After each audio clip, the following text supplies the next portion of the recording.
السلام علیکم ورحمۃ اللہ وبرکاتہ۔ اس ویڈیو میں عید الاضحیٰ کے موقع پر کہی جانے والی تکبیر کے بارے میں ہم آپ کو بتائیں گے۔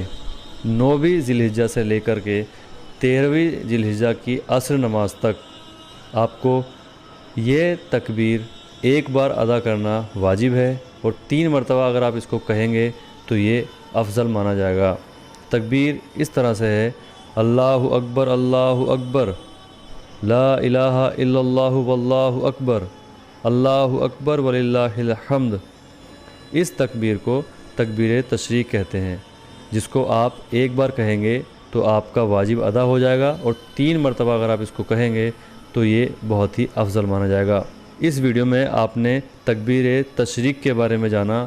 اس ویڈیو کو سبھی تک شیئر کریں تاکہ باقی لوگ بھی اس ویڈیو کو سمجھ سکیں اور اس تکبیر کو کہہ سکیں۔ اس کا ثواب آپ کو ضرور ملے گا۔ صدقہ جاریہ کی نیت سے اس ویڈیو کو سبھی تک شیئر کر دیجئے، ہمارے چینل کو سبسکرائب کر لیجئے۔ ملیں گے نئی ویڈیو میں، تب تک کے لیے اللہ حافظ۔